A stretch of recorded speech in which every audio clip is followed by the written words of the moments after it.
Oi, eu sou o Creteu e esse é o Creteu Videoblog. A videoaula de hoje é uma das mais pedidas aqui no Creteu Videoblog. É sobre o modelo OSI. Eu vou falar sobre o funcionamento desse modelo, esse é um modelo em camadas. Vou falar sobre os protocolos que estão envolvidos com cada uma dessas camadas e vou comparar a um outro modelo chamado modelo internet, também conhecido como pilha TCP/IP. O modelo OSI é um modelo de referência. O modelo OSI vem do inglês OSI, Open System Interconnection, ou Sistema Aberto de Interconexão. Qual é a ideia de um modelo? Um modelo é estabelecer algumas regras, algumas orientações para que a interconectividade de dois dispositivos de rede possa acontecer. E ela possa acontecer independente de quem são as empresas envolvidas. Ou seja, qual é o fabricante da placa de rede, qual é o fabricante do switch, do roteador e assim por diante. Assim como qual o sistema operacional, qual o programa utilizado. O modelo OSI, ele surgiu de uma organização, que é a organização ISO, que é uma organização que estabelece uma série de normas técnicas. Provavelmente você já ouviu falar da ISO 9000, que cuida da organização das empresas, da ISO 27000, que é uma norma específica para a segurança da informação. Bom, no modelo OSI, todas as ações que precisavam acontecer e que precisam acontecer para que haja a interconectividade de dois dispositivos de rede, foi feito abstrações, quer dizer, foram divididos em partes, e essas partes são chamadas de camadas. No modelo OSI, a quantidade de camadas são 7, numeradas de 1 a 7. Cada uma delas faz uma parte do que é necessário para haver a interconectividade. Elas também têm um nome. Quais são os nomes? É a camada física, de enlace, de rede, de transporte, de seção, de apresentação e de aplicação. Cada uma delas, portanto, é responsável por uma parte de toda a comunicação que existe entre dois dispositivos de rede. Nós vamos ver o que cada uma dessas camadas é responsável e quais protocolos, aqueles que você conhece, estão envolvidos com cada uma delas.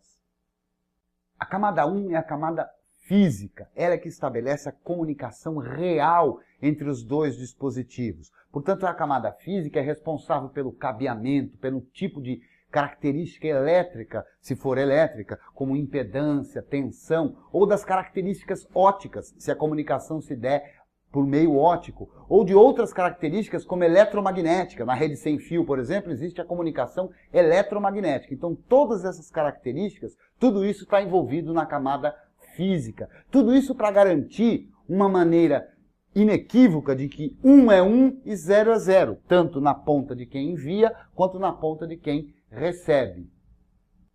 A camada 2 é a camada de enlace, também chamada de link de dados, ou simplesmente link.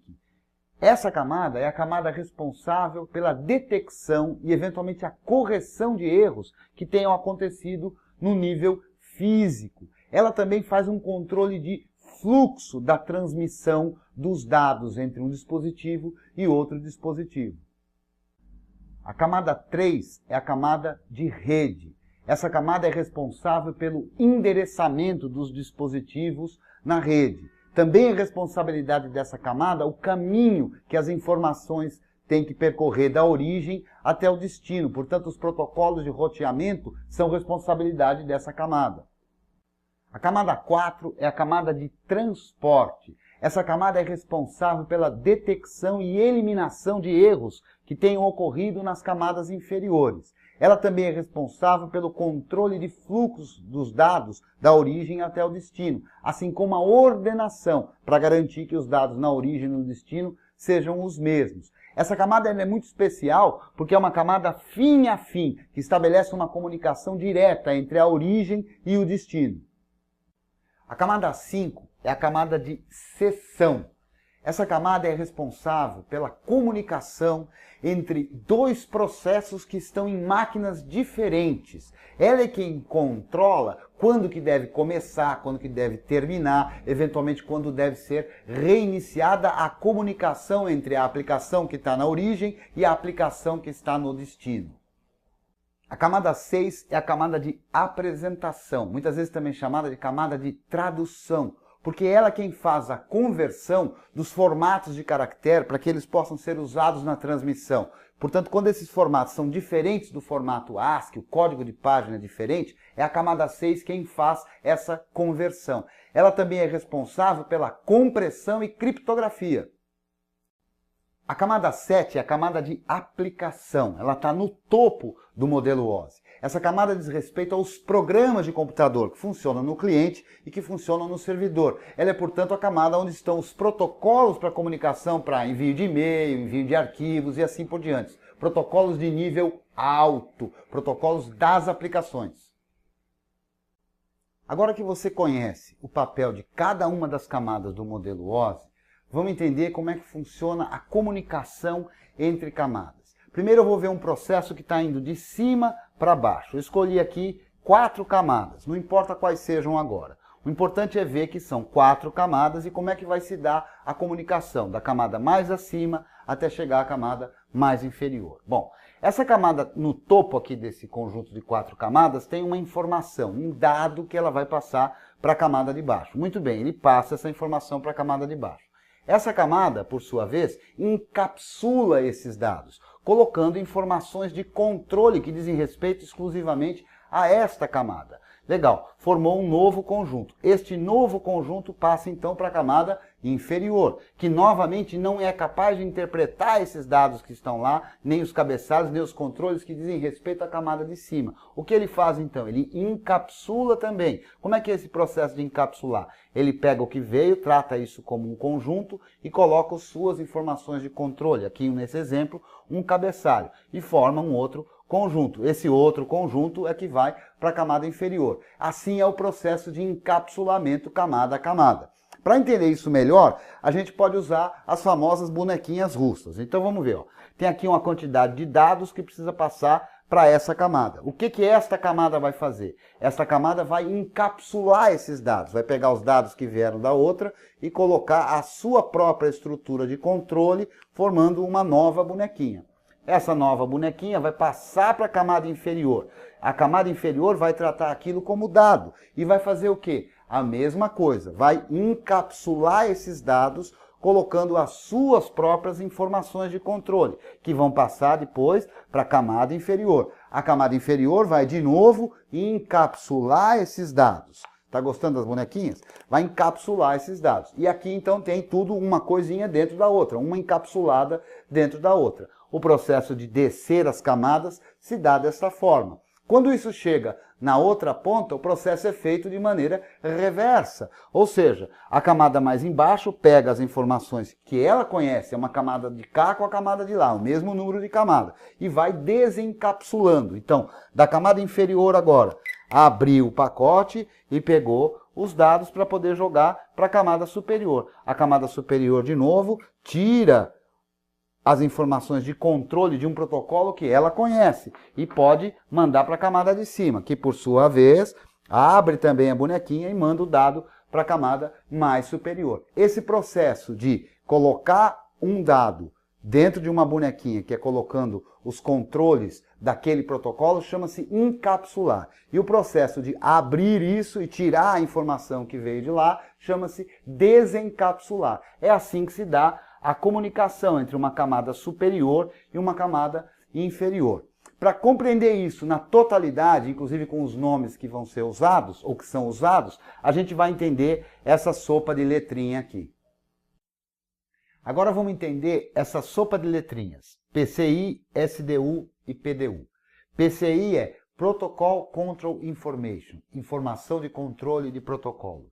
SDU é Service Data Unit, unidade de dados do serviço. E PDU é Process Data Unit. Vamos ver como é que isso se dá. PCI mais SDU igual a PDU. PCI mais SDU igual a PDU. Nesse exemplo aqui, parecido com o anterior, só que aqui eu coloquei um nome. Ó. São 4 camadas, quaisquer que sejam. Camada A, B, C e D. A camada A envia informações para B. O PDU da camada A é visto pela camada B como um SDU. A camada B faz o quê? Ela inclui PCIs, informações de controle respectivos daquela camada. PCI mais SDU igual a PDU. A camada B envia essa informação para a camada C. A camada C enxerga essa informação como um SDU. O que ela faz? Também acrescenta as suas informações de controle para formar um PDU, porque PCI mais SDU igual a PDU. A camada C, por sua vez, envia essa informação para a camada D, que enxerga isso como um SDU. Ela vai acrescentar de novo seus PCIs e, de novo, PCI mais SDU igual a PDU. O Madruga aqui está me dizendo que não deu para entender ainda direito. Vamos ver de novo? PCI mais SDU igual a PDU. PCI mais SDU igual a PDU.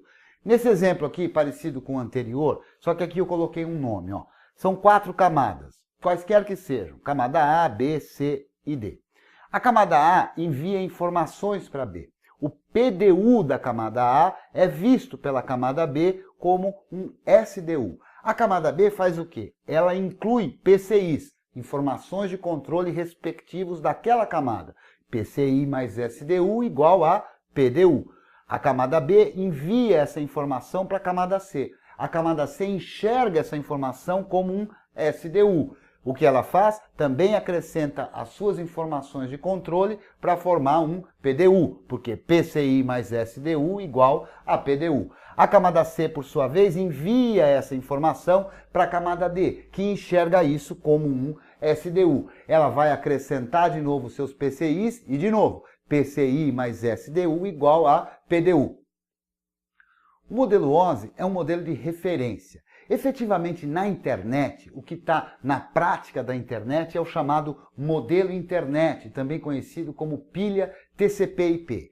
O modelo internet também é um modelo de camadas, só que são 4 as camadas do modelo internet. Eu fiz aqui uma relação entre um e outro. Em vermelho, as 7 camadas do modelo OSI. Então, aqui em vermelho, o modelo OSI. E nós vamos comparar as camadas do modelo internet com o modelo OSI. Camada 1, camada de rede, a junção da camada 1 e 2. Camada 2, camada internet, onde há uma relação direta com a camada 3 do modelo OSI. Camada 3 do modelo internet, transporte, também uma relação direta com a camada 4 do modelo OSI, que também inclusive tem o mesmo nome, camada de transporte. E a camada 4 do modelo internet é a camada de aplicação, e ela é uma junção das camadas 5, 6 e 7 do modelo OSI. Cada uma dessas estruturas vão estar definidas através dos seus protocolos. Vamos ver alguns desses protocolos. Vamos analisar alguns protocolos bastante conhecidos e como eles se encaixam dentro desses modelos de referência. Um protocolo muito usado, que certamente você está usando aí agora, que é o Hypertext Transfer Protocol, ou HTTP. É um protocolo de aplicação ligado à camada 7 do modelo OSI. Outro protocolo nessa camada é o FTP, para transferência de arquivos.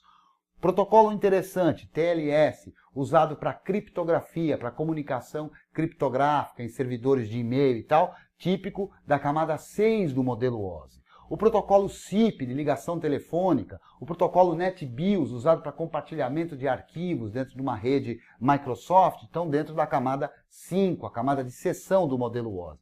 Os protocolos TCP e UDP, que fazem o controle de fluxo, o controle da informação, são protocolos da camada 4 do modelo OSI, a camada de transporte. Protocolos como IP, Internet Protocol, que é um protocolo da camada 3 do modelo OSI e que aqui agora dá para ver que ele é o quê? Ele é o protocolo que dá nome à camada Internet do modelo Internet. Dentro deles também tem o IP, o ICMP, o NAT, o ARP, todos eles protocolos que lidam com o endereçamento, com o endereço do pacote de informação. As tecnologias de Ethernet e Wi-Fi fazem parte da camada 2, a camada de enlace de dados. Então você viu que há uma relação entre os protocolos e as camadas de um modelo e de outro modelo. Você quer aprender mais detalhes sobre isso? Eu sugiro que você leia o livro sobre rede de computadores, do Tannenbaum. Quer aprender na prática, enxergar cada uma dessas informações? Eu sugiro que você use o programa Wireshark, disponível para download. É um programa livre que é multiplataforma, funciona em qualquer sistema operacional. Você sabe também que não vai encontrar no livro do Tannenbaum, e provavelmente em nenhuma outra literatura, um protocolo de uma camada que a gente não falou, que é a camada 8 do modelo OSI. Você que lida com suporte sabe, né? O que é a camada 8 do modelo OSI, que está acima da camada 7 de aplicação? É o usuário, né? O usuário que não respeita nenhum protocolo. Lembra aquela história? Não, eu não fiz nada, eu estava aí e de repente aconteceu isso, né? Então, modelo OSI, camada 8, esse é duro de lidar, não é? Você foi um dos que pediu para que eu fizesse uma aula sobre o modelo OSI? Bom, tá aí a aula. Você gostou? Não gostou? Tá satisfeito? Não tá satisfeito? Comenta. Tá gostando das videoaulas? Dá um joinha, ajuda a gente a crescer, ajuda a gente a chegar para mais gente. Tem várias formas de você poder colaborar. Gostou da nova cara do Creativo Videoblog? Tá mais bonitona, né? Tá diferente aqui, né? Tudo num tom mais profissional e tudo. E a gente trabalhando para que a coisa fique melhor para você também. Eu espero que você tenha gostado dessa videoaula e te aguardo para a próxima.